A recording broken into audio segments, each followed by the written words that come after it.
Hi, I'm Dr. Andy Federman with RebuildDoc.com. Welcome to week 6 of your balance and coordination training. Today we're going to start off with a one-leg balance on the mat with your eyes closed.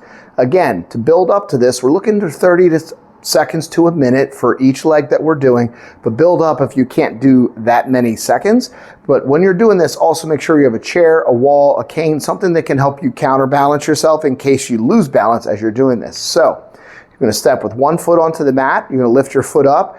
Make sure you're balanced and stable, and then close your eyes as you're doing this. Again, you can use your foot to help stabilize yourself with your eyes closed if you need to, or the wall. To make sure you're doing this, both legs, try to do it evenly. If one leg is a little better balanced than the other, work based on the one that's a little weaker, okay?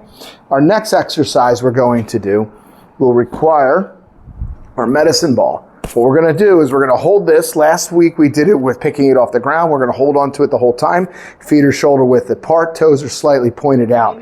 As you're doing this, you're going to squat deep. Try to go deeper than you normally have to where you feel you can. If you are restricted due to your knees or anything else, make sure that you take that into account and go to where you feel comfortable. You're going to squat back up and lift the ball above our head. We're going to bring it back to our chest. And as we're doing this, down and back up.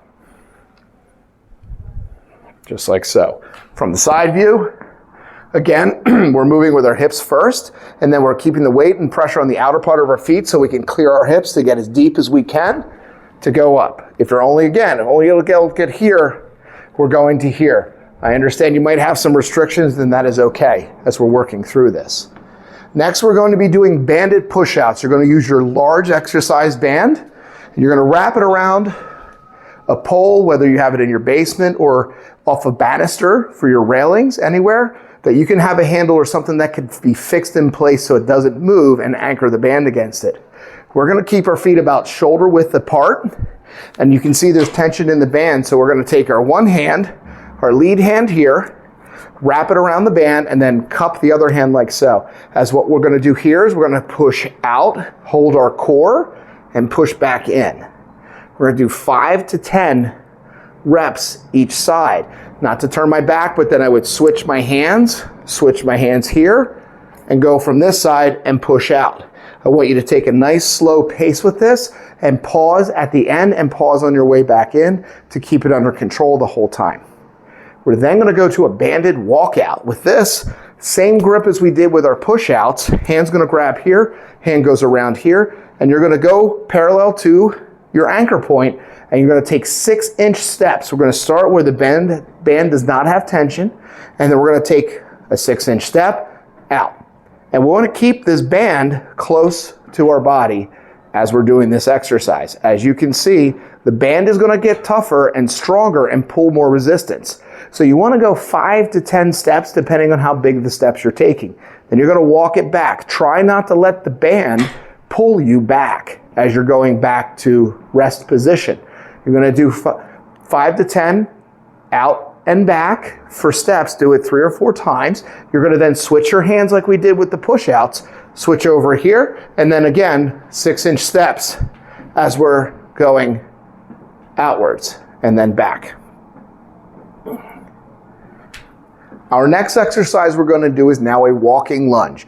With this, again, if you need some help with balance, make sure you have a wall near you or some ability to stabilize yourself as you're doing this, but we want to go a little deeper with our lunges than we did in week 5. So as we're stepping, we're coming down and trying to walk best we can. If you need to break it up and tap, that is fine, but we're working towards that. Okay, so you're just going to go walking lunges forward. We're going to then do walking side lunges. So as we can see here, we step just like we did last week, and we're working all the way down. Foot steps out, butt goes down. You're looking to get that lead leg at about parallel or where you can get comfortably deep, and we're trailing the back leg as we're doing that. So to see how that looks from a side view, I step here, I'm squatting down or lunging down forward, putting my weight into that lead leg, and then trailing the other leg to bring it up. So we go back this way. With the side lunges, I want you to go down one direction, 20, 30 feet, or as far as you can in your place of working out, and then back the other direction. So you're making sure you're working it evenly on both sides. To recap, what we're doing is one leg balance on the mat with your eyes closed, a deep squat with medicine ball, lifting it above overhead. We're doing our banded push-outs, the banded walkouts. We're then doing our walking lunges and our side lunges for today's workout. If you have any questions, feel free to reach out to me, relief@rebuilddoc.com. If not, enjoy your workout.